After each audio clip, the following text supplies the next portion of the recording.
Hey, good afternoon, everybody. Thanks so much for being here today. It's an awesome day for the University of Kansas. It's an amazing day for our athletics department. It's absolutely an incredible day for Kansas baseball. And at the forefront of that is the kind of man and the family that we're welcoming to Lawrence, who are so incredibly excited to be part of this Jayhawk family.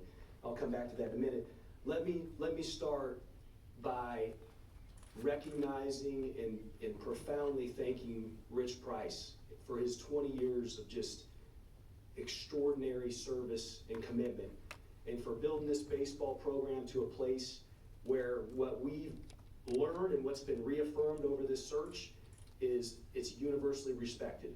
It's universally respected because it's a more than competitive baseball program, and maybe as much or more important than that is it's universally respected because of the way in which he led this baseball program over those 20 years. So we're forever indebted and thankful to Skip. I want to also acknowledge and thank Ryan Graves, our associate head coach under Skip, who served so admirably and with such an incredible appreciation for the University of Kansas that Ryan clearly loves as well. So Ryan has been so helpful over this interim stretch, and we're so thankful to Ryan and the rest of that staff, and certainly again want to publicly acknowledge and thank Skip on a remarkable tenure and a remarkable career, and wish him all the best in his retirement. When you have these opportunities, especially I think coming off of a long tenure, it's incumbent upon leadership, institution, program to really look long and hard in the mirror and understand where you've been, why you're where you're at, and where do you want to go. And we had that wonderful opportunity over the last handful of weeks to do exactly that. We, similarly to when we hired Lance Leipold 13 months ago, similar to when we hired Lindsey Cool last summer, it starts with reaching out across the country, engaging the very best minds in that sport, the people that better understand and will forever better understand what college baseball is about, and in so many ways, the people that can tell us and we can learn from what does the University of Kansas need at the helm in its baseball program today and going forward. So we learned so much. And what was continually reinforced to us were a number of things. Number one, our potential here in this baseball program is exceptional. Like everything at the University of Kansas, we should expect and we should seek a standard of excellence that very few across the country can expect and can seek. And so that was reaffirmed to us along the way. I want to, in the same part, I want to thank and acknowledge our former baseball letter winners, our donors, and the supporters of this baseball program, because they too gave us extraordinary and exciting momentum.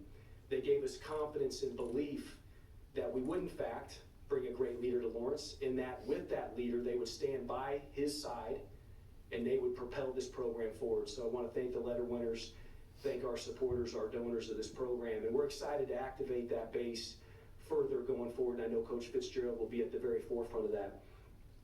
I want to also acknowledge our search committee that worked tirelessly over these last few weeks, not much sleep, not much other time to do anything else in their day jobs, but really indebted to their work and to the outcome, of course, in bringing Coach Fitzgerald and his family to Lawrence.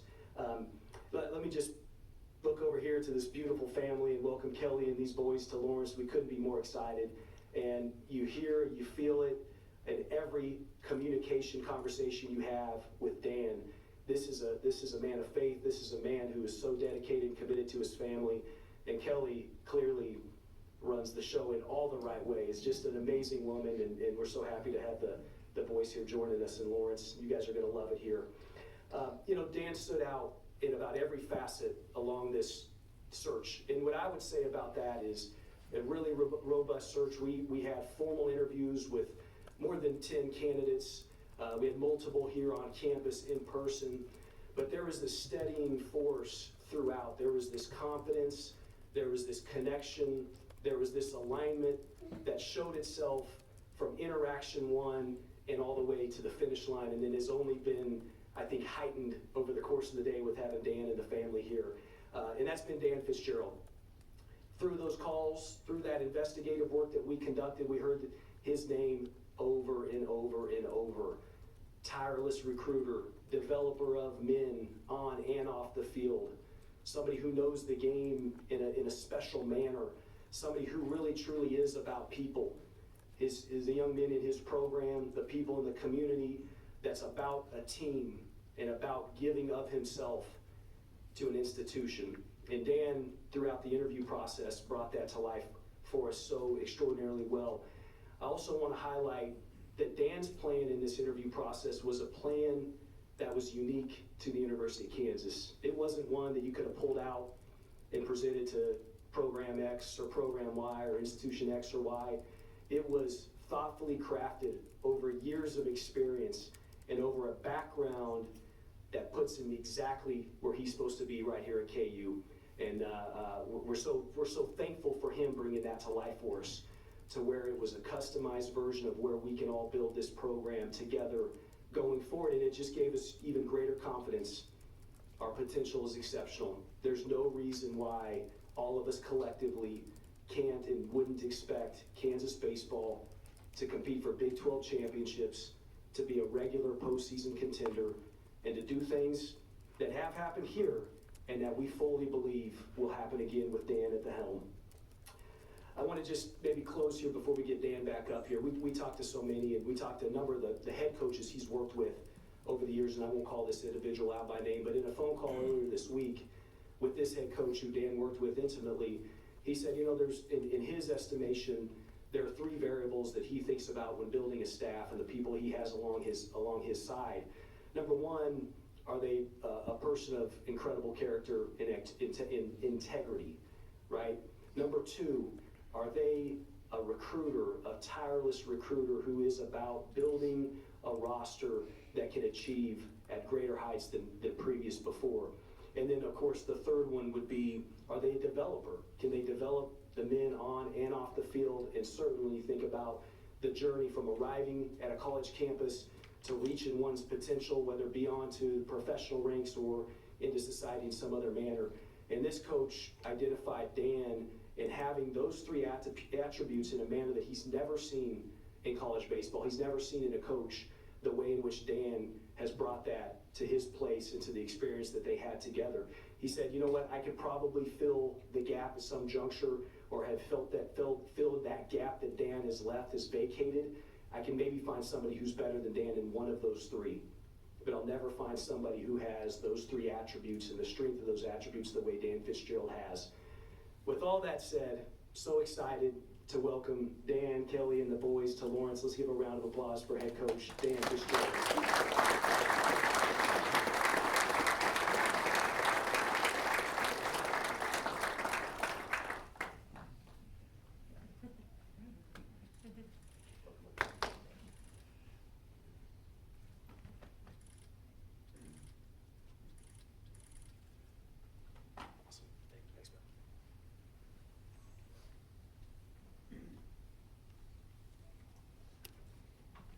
Thank you. Honored to be here. I believe some of you were in the room previously when Max introduced himself to everyone. Super thankful to be here. The Lord has been very, very good to me, and today's a special day. I'd like to thank Chancellor Gerard. I too want to echo Travis's thoughts on Skip and Richie and Ryan. Those are really, really good men and guys that I don't know Skip super well, but I've always really respected him. He's a universally respected guy in our field, and he's done it the right way for a really long time. And so in this process, there were things about KU that were very comforting in knowing the right type of people have been in front. So, and Richie and I have known each other from the recruiting trail way back to when I was at Des Moines Area Community College, and he was at South Dakota State, believe it or not. And then Ryan is a guy that I, again, have known forever. So guys I really respect and very thankful for them. The entire search committee was amazing, as has, everyone's been amazing. I'm kind of waiting for the first interaction that makes me think that there's one person in Lawrence, Kansas that isn't amazing. So everyone has been fantastic. You know, a lot of buzzwords and hype words about the word culture, and I think everyone talks about it, and there are a million books on it, and the greatest description I've ever heard is that authentic culture is felt. And that's, I know that if we looked at KU athletics and we really jumped into what Travis is building here and what everyone is on board with, I know that we would find those words and we would find a mission statement, but it's felt. And that's the thing that just unmistakably was evident in my time in this process. So I really believe in Travis Goff and what he's doing and the people that he has in place. And I could not be more thrilled and more honored to be here. I think I've received a text or a call from, I think probably every employee at the university, which is a little overwhelming. So if I haven't responded, I promise I will. You know, when I think of my career and really my life, it's just so people-centered, and we're in the people business as coaches, and all of my stops, and I really mean this, every stop I've had, head coaches, assistant coaches, administrators, my players, I've been surrounded by incredible people, and you know who you are, and to name them, we'd be here for days. So I'm gonna skip on that, but my last two stops, LSU and DBU, I worked for arguably the two, I think you could make a case that Dan Fitzgerald and Jay Johnson are two of the finest coaches in college athletics, period. Not just baseball, not just college baseball, but college athletics and really athletics, period. Those guys are unbelievable, and I've been so blessed to learn from them and work with them. Dan and Liz Fitzgerald, unbelievable couple and amazing example for Kelly and I. Jay and Maureen Johnson, again, amazing people. So I'm so blessed to have been, and again, I could talk for days and days on the people I've been with. My family, this is the most, you know, my faith and my family, this is it right here. So, yeah, I'll get it back together in 1 second. Long journey, and it's been incredible. And Travis hit the nail on the head. Kelly does the glue, you know, in baseball, you talk about the glue guy, like in the dugout. Well, Kelly is our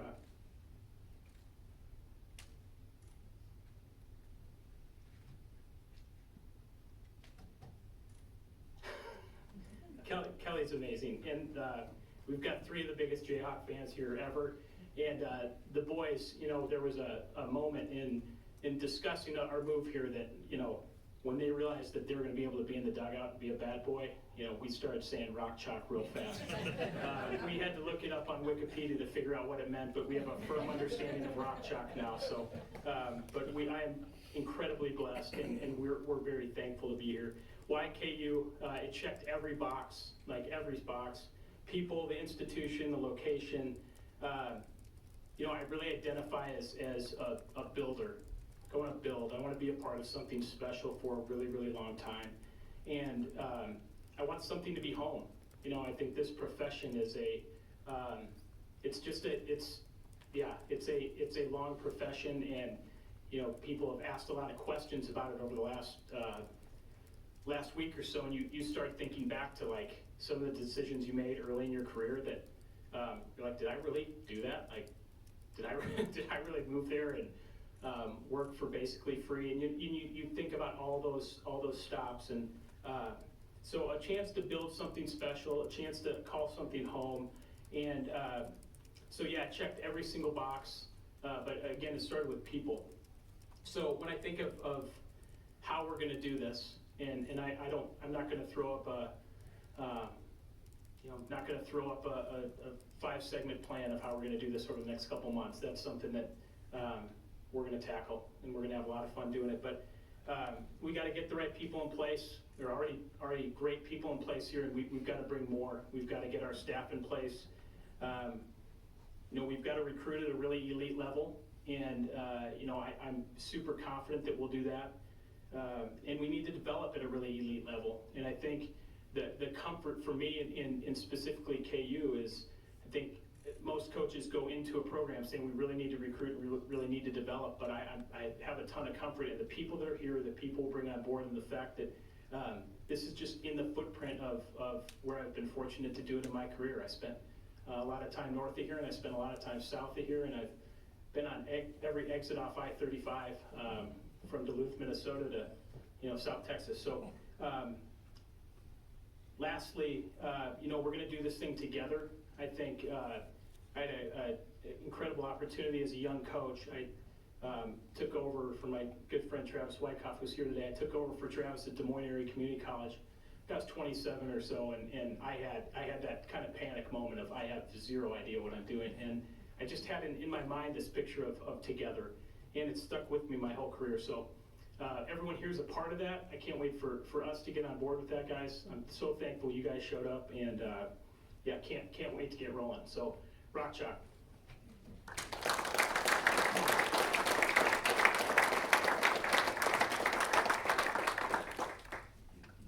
We'll open it up for questions. CT has a mic, if you don't mind using that, please.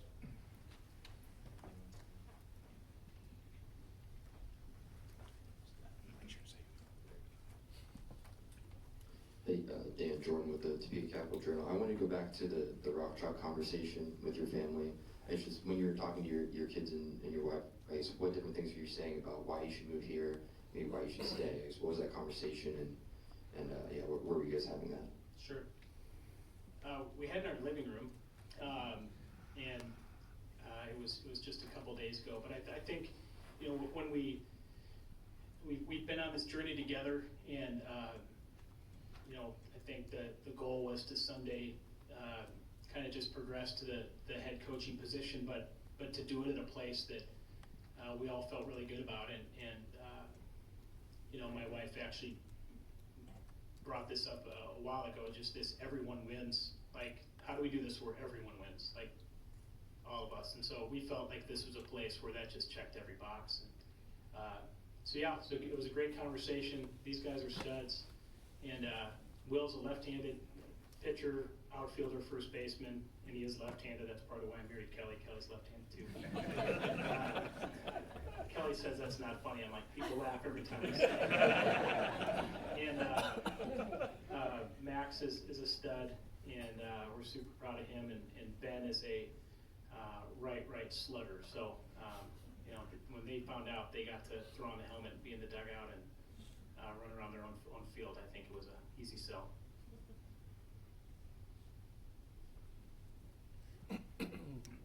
Matt Tate from the Lawrence Journal World here in town. Welcome. For both of you, I'm curious about the challenges. I wonder, Travis, what challenges did you communicate to Dan as far as what the program needs, what it hasn't had, what you hope it has, and then Dan, same for you. I wonder, what did you ask about those sorts of things that maybe you wondered about that you couldn't see with your eyes or talk to people and understand? Yeah, thanks, Matt. Challenges wise, you have to have in a search, you have to have honest conversations about those. Typically you're not hiring somebody who's been at your place, who's lived it, who has seen it front and center. They've heard of, they've understood maybe perception to whatever extent. I think in our case, and I'm gonna come back to maybe what I really think about that and what I think Dan really thinks about that, which is, one, there are some challenges. I mean, at the end of the day, in the Big 12, college baseball is as real as it gets. You have multiple programs in our league who go into the season every year, not just expecting to win a Big 12, but to be in Omaha, and multiple every year with the capabilities and the resources and the support and the history and tradition to be in Omaha. And we love that. We love that at KU. We should embrace, all of us, in every program we have, the dynamic nature of the conference that we're competing in. In the case of baseball, and you could use other examples here at KU, where we're on the northernmost edge of the league, and in this sport in particular, there's a weather dynamic. Go hire somebody from Minnesota, and the weather dynamic goes away pretty quick, right? You talk about facilities, you talk about literal financial resources in the program. What we talked about from the first conversation and throughout, and we'll continue to talk about, is that something that has to be done arm in arm. It can't be a scenario, nor could it be with football or men's basketball or women's basketball or any, where a head coach has a snapshot of what resources need to be, and administration says, well, here's the reality, and you've got this huge divide and disconnect. So what it has to be with Dan and with myself and our great leadership team is a strategic, for lack of a better word, plan on addressing any of the deficiencies that might be in place, and then just embracing the fact that that's a journey. And if you stimulate a support base And if you show a vision and an identity for what this program's gonna be under Dan, then that starts to come along with it, and we build upon that and layer on and on down the road. And with that mindset, I just believe at the University of Kansas, you should expect excellence in everything you pursue, with the brand, with the institution that we have, with the solid resources that we have in place, certainly with the potential and with the opportunity out in front of us with college baseball. I don't have any question that we'll get there, and Dan made it clear he aligns fully on that path. Yeah, I look at the challenges. I think every program in the country has their own set, and every program in the country, every school in the country, I'm sure every small business and every niche, whatever, has their niche that you have to find it. I think that they're intangible, foundational. I think that you have to look at it as what is intangible and what is tangible, meaning a building's a building, and as long as the base paths are 90 feet and the pitcher's mound is there, and inside the white lines you can compete. I think the intangible one is people. When the right people are lined up, when you have the right guys moving in the same direction. I've been at places that, when I was at Des Moines Area Community College, I wasn't super concerned about building a massive stadium. I was really concerned about the style of play. And when I was at DBU, I didn't spend we had a beautiful stadium at DBU. I spent, very little time talking about it with recruits. At LSU, one of those most storied programs in college baseball history, I spent next to zero time talking about facilities. I think it's about people, and to me, we have the intangible things here and the stuff that really matters. So, to me, the challenges are fun. They're everywhere, but you can out team someone, you can out together someone, you can out family, or whatever term you want to come up with, and that's what I care about. Thanks.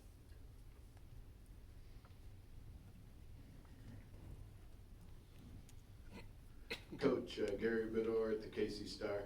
I wondered about your recruiting philosophy. What do you think of the talent in Kansas City and Kansas and Missouri, and what will be your philosophy on recruiting? Yeah, great question, and great to meet you. Recruiting is, I think pretty simply, a picture of here's where we're going, here's where we think you are, here's how we think you can fit in, here's how we can do this together. And regionally, this is a great region, and this is a great part of the country, and I'm very thankful to have, like I said, I've been off every exit off I-35 that you can think of. And it's funny, someone asked me if I've spent much time in Lawrence, and I haven't. It's because there's not a junior college here. And every other town in Kansas I've spent significant time in. I've been in Dodge City many times, and I've been in all of them. So I think it starts from the inside out. If there's a player that lives a mile from campus, he needs to be a Jayhawk, and then we move from there 5 miles, 10 miles, 100 miles, 200, and you move out. But that's not to say that we won't have players from a continued pipeline of players that have come before to Kansas. But I think recruiting is really simple. You're just finding people that can come in and get on board with where we're headed, and then us giving them a really clear picture of here's who we think you are, and here's how we can do this together. And I think that that's a great recipe, and we'll get going. We've already started on that. I've spent a lot of time on the phone last few days.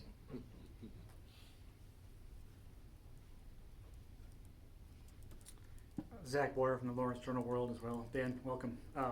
You mentioned this style of play is something that's most important to you in terms of building a program. What is your general philosophy to that, and in terms of just trying to build a roster and build a team, and then also your message to the guys here? What have you been trying to tell them the last few days?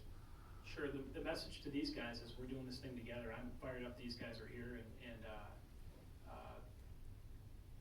and I'm fired up for all the guys on the team. And there are some guys we're trying to get back. And this is a changing landscape in recruiting, and added elements that have really changed how this operates. Style of play. Fortunately, baseball is different than football, where I don't know. I think there are some guys that can, a Swiss Army knife, that can do the West Coast and then run into the spread and say the beer option, but I'm pretty sure that's dead. But baseball's a little bit more straightforward, but I think my job first and foremost is to be a great evaluator and to see what these guys are good at. And it's different now than it was 10 years ago. I've been busy watching these guys hit pitch. Like I can watch every ball they've ever thrown in a college baseball game. And so I think finding the strength of what these guys can do and what their teammates can do and what our incoming class can do. But I think there are certain style of play elements of baseball that are never changing. You have to play hard. It's 90 feet. Running 90 feet is a pretty simple ask. So running hard, playing hard, being smart, being aggressive, and again, being a great teammate. And I think part of being a great teammate is thinking more about your teammates than you do about yourself. And same for great coaching staff. I want our coaching staff to think about each other more than we think about ourselves. And I think if we get all of us doing that, moving in the same direction, style of play becomes just a byproduct of accountability.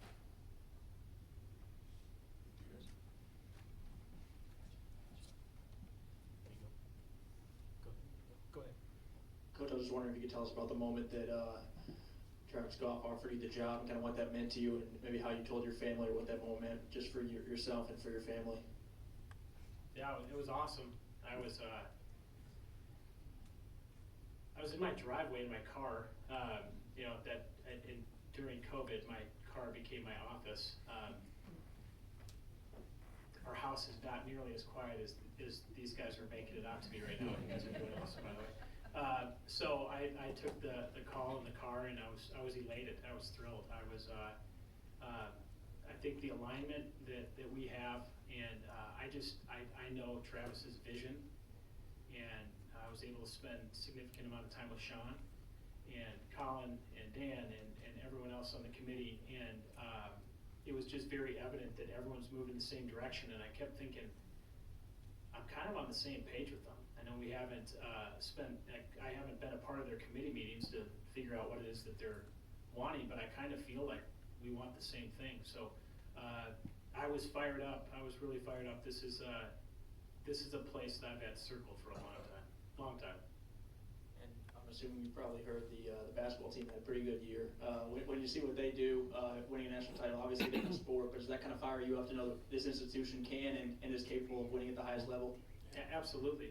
And that was right down the road from us in New Orleans, and certainly something we were following. I think what Coach Self has done, the constant, the consistent winning, the million Big 12 championships in a row. I mean, it's impossible what he's done, and I think again, it's consistency of people. It's recruiting at a high level. It's developing at a high level. It's not surprising to me at all that they won, and I think it's a precursor of what we can do here. I think the formula is, and it's all the sports. I've been so impressed with every coach I've met, and in digging into their background, it's a special place. People that have a special vision, and with great leadership. Jordan? Dan, I was just wondering, do you have an idea of who's going to fill out the rest of your staff, and if that's not finished yet, when that might be finalized? Good question. This has all happened fast, so still processing all that, and just trying to make smart decisions, and nothing finalized. Dan, you said circled for a long time. I wonder how long and how come? I drove past Lawrence so many times recruiting, like literally I just have driven past the exit so many times, and just kept thinking about what, I think fit in recruiting is everything. And so when you have someone on campus and it's a good fit, it's an easy sell of, hey, we're on the same page. And the more I would drive, I literally have driven past Lawrence probably just as much as some of you have who live here. When I tell you that I have spent weekend after weekend, and I could name every junior college in the state. And so I just kept thinking, it is literally, if I put a pin on a map of where the center of my recruiting world is, it's here. And so I just kept thinking, all right, I've recruited in every direction of Lawrence. I'm from Minnesota. My wife's from Chicago. it just fit in so many ways. And I think when you start looking at the grand scheme of college baseball and places that you can really do it at the highest level and still have a wife that hopefully likes me and loves me, and boys that are on the same page too. I think this was one of those things where it just checked every single box.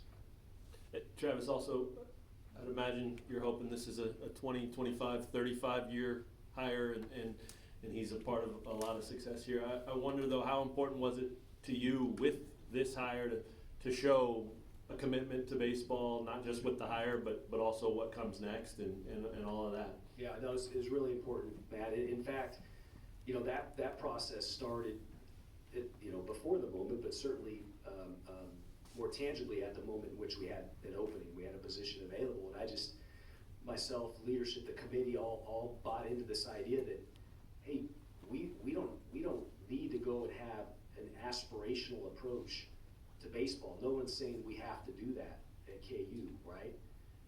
But if we're going to do that, let's make sure that's precisely where we want to go, and then let's have some comfort in this idea that that's going to be a build, that's going to be a process, that's going to be a journey, that's going to require additional resources. There's just no debating that. And so we had an arm-in-arm commitment in launching into this search. And when we're calling across the country, talking to head coaches, that's part of the story we're developing. We're not making false promises or false commitments or jumping too far ahead of ourselves, but we're saying, hey, this is an opportunity that University of Kansas has embraced to build this program right and to resource it at a level that's commensurate with these heightened expectations. So we started that and led with that every step of the way. And again, I say about Dan, that was one of the first conversations we had was precisely on that. And it was important because at KU we only have 16 programs. Why wouldn't we expect excellence and pursue excellence in every one of them?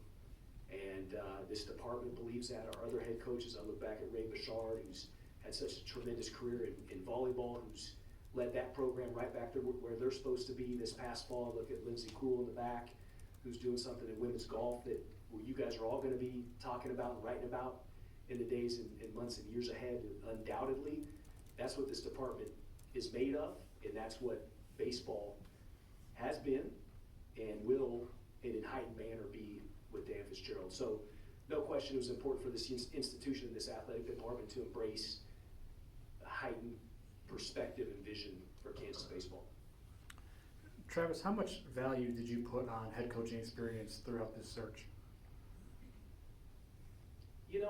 It's always one of the things on the list, and I think what you're challenging yourself to understand is if they're not a head coach, and keep in mind in Dan's case, he's been a head coach, and I don't for a minute underestimate the value of the experience he had as a 20-something-year-old being handed the keys of a program up in Des Moines. I mean, I think that's real. I mean, he grew exponentially early, often, and fast over those years up in Des Moines, and so you knew that coming in.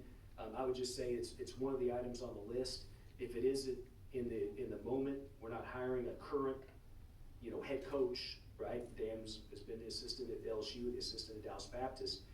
What are the other variables that provide you exceeding exceptional confidence in head coaching capabilities?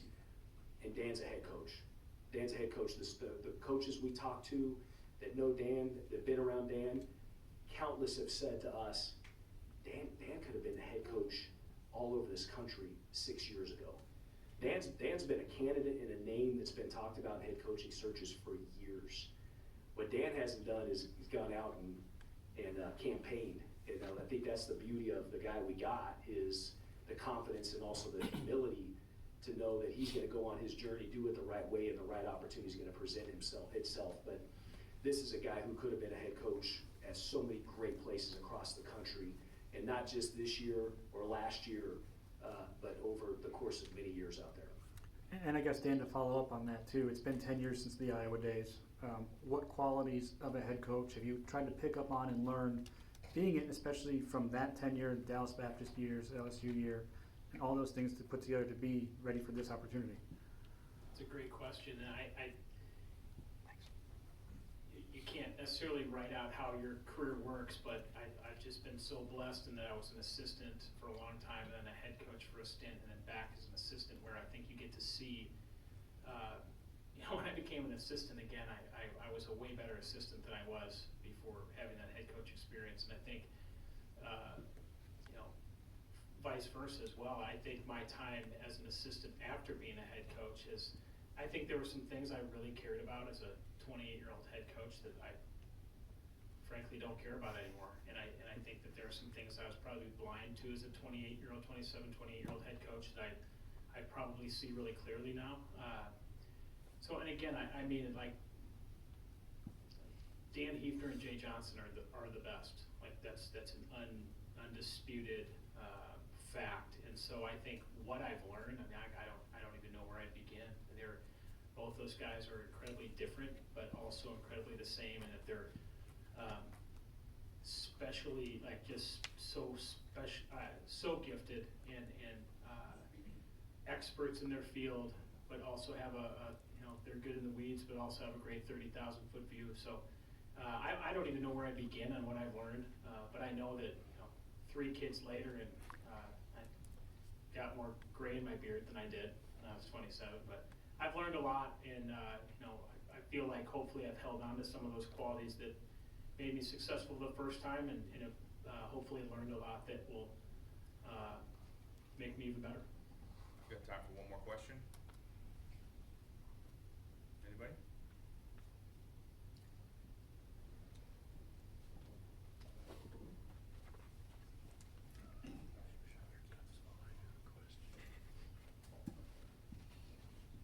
Mr. Goff and Coach Dan, my name is Mike Cadle. I'm a distant cousin to KU royalty, but I'm not here for that. I have this ball that I got back in April 28th, 1996, and it was hit by Ted Meadows, former KU catcher, against K-State in a 10-8 loss for a home run. Well, I used to walk around the stadium picking up hard balls and giving in the 80s and the 90s, and I would give them to my nephews and their cousins for batting practice balls. Well, I was at the game that day, and I usually walked from right field to center to the left. Well, there was a knothole in the fence, and I was watching a few plays through that knothole when I heard the roar of the crowd. And I looked up, and this ball landed about 20 feet behind me. And I did my best Bob Uecker invitation, and wait till it stopped rolling and picked it up and put it in my pocket, and that began this quest for me to be in this room today. I started getting autographs of the 5 living KU coaches. There's only been 6 in modern times, and Rush Sheehan was the first, and he died in 1992. Well, I called Coach Temple up, and he wasn't home, but his house sitter was there, and I took it over and got it autographed, and she called me back when it was done, and I picked it up. Coach Patton was at a charity event in Kansas City, Missouri, and I got his autographs there, and so was Coach Bingham. So the first 3 coaches have passed away. Well, Coach Randall is the only one I got at the stadium. And I went to a game, and I went down by the dugout, and he autographed it. Well, Coach Price, the first month on the job, I went to the office. He was there, and he autographed the sweet spot. So this ball has room for more coaches in the future. And as long as we don't sign Collier Spencer III, there could be 2 or 3 more coaches on it. And this ball means something to Ted Meadows, because one of his grandfathers was at this game, and it's the only time he saw him play in a major college game.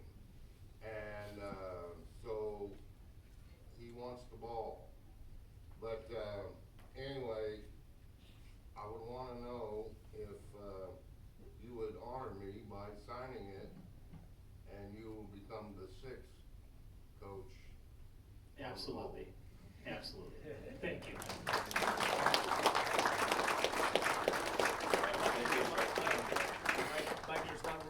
Thanks, Not everybody, room for for two coming. or three, there's only room for one more, so just let Dan sign big and bold on that.